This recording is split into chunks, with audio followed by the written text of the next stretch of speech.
अब question number 3 है। Question number 3 है sine A is equal to 3/4। तो यहाँ पे क्वेश्चन नंबर 3 है sine A is equal to है 3/4। तो यहाँ पे मैंने लिखा sine A is equal to 3/4। अब साइन किसके बराबर होता है? साइन होता है some people have perpendicular by hypotenuse is equal to है 3/4। अब हम पहले राइट ट्रायंगल बनाते हैं। ये बनाई हमने राइट ट्रायंगल। अब इस राइट ट्रायंगल में क्या होगा? यहाँ पे हमने रखा 90 डिग्री। अब उसने वही से मेंशन किया है एंगल ए, इसको हम एक्यूट रखते हैं। 90 पे नहीं रखना है। यहाँ पे मैंने ए रखा, तो यहाँ पे आप बी रख सकते हो और यहाँ पे सी। अब देखो उसने एंगल ए वही से मेंशन किया, तो रेफरेंस एंगल हमने यही लेना है। अब देखो इसके अपोजिट में क्या होगा? इसके अपोजिट में हमेशा हम परपेंडिकुलर लेते हैं, जो अपोजिट साइड होगा। 90 के अपोजिट में ये होगा हाइपोटेन्यूज, और जो रिमेनिंग साइड एडजेसेंट साइड होगा ए का, तो वो होगी बेस। अब यहाँ पे परपेंडिकुलर है अब बी सी, तो यहाँ पे हमने लिखा बी सी। हाइपोटेन्यूज जो है वो है ए सी इज इक्वल टू है 3/4। अब यहाँ पे हम क्या करते हैं? इसको हम के बराबर रखते हैं। के बराबर आप क्यों रखते हैं? अब देखो इसके पीछे रीजन क्या है। अब हमारे पास जो बी सी बाई ए सी है वो है 3/4। जो बी सी बाई ए सी है वो 3/4 है।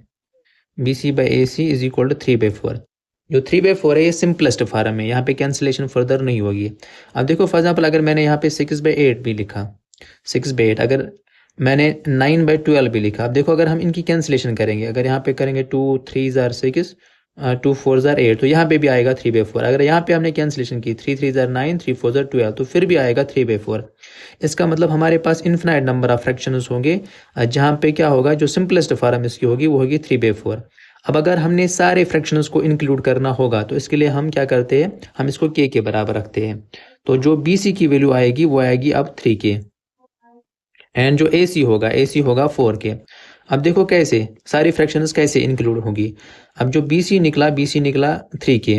अगर हमने के की वैल्यू 1 दी, तो ये आएगा 3 इंटू 1, 3 1 ज़ा 3, तो आएगा ये वाला न्यूमरेटर। अगर हमने के की वैल्यू 2 दी, तो ये आएगा 3 इंटू 2, 3 2 ज़ा 6, तो आएगा ये वाला न्यूमरेटर। इसी तरह अगर हमने के की वैल्यू 3 दी, तो 3 3 इधर होगा 9, आएगी ये वाला न्यूमरेटर। तो इस तरह से हम सारे फ्रैक्शंस को इंक्लूड कर सकते हैं। इसी तरह ए सी के लिए भी यही होगा। तो सारी फ्रैक्शंस को इंक्लूड करने के लिए हम इसको के बराबर रखते हैं।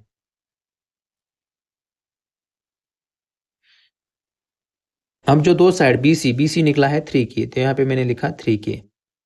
और जो ए सी यानी हाइपोटेन्यूज वो निकला है 4 के। अब दो साइड्स निकले हैं ऑलरेडी। अब अगर हमने अब तीसरा साइड निकालना होगा, तो हम पीजीटी का यूज करते हैं। तो अब इसके बाद हम लिखेंगे in right triangle A B C we have by PGT apply करेंगे। पीजीटी का स्टेटमेंट होता है hypotenuse square is equal to होता है base square plus perpendicular square.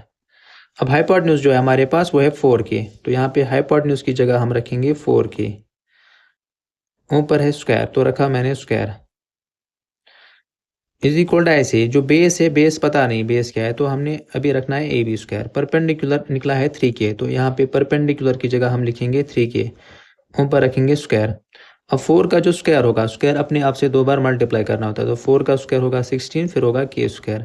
अब ए बी स्क्वायर ऐसे ही, प्लस 3 का स्क्वायर होगा 9, के का स्क्वायर होगा के स्क्वायर। अब 16 के स्क्वायर को हम ऐसे ही लिखेंगे, इस प्लस 9 को हम ट्रांसपोज करेंगे, प्लस 9 के स्क्वायर को ट्रांसपोज करेंगे, तो इधर जाके ये बनेगा -9 के स्क्वायर इज इक्वल टू आएगा ए बी स्क्वायर। अब 16 के स्क्वायर -9 के स्क्वायर आएगा 7 के square is equal to A B square. अब ए बी की क्या वैल्यू आएगी? ए बी के ऊपर स्क्वायर है, तो स्क्वायर इधर जाके प्लस माइनस रूट चढ़ेगा, लेकिन अब पता है साइड नेगेटिव नहीं होगा, तो हमने खाली प्लस रूट चढ़ाया। अब ए बी की वैल्यू क्या आएगी?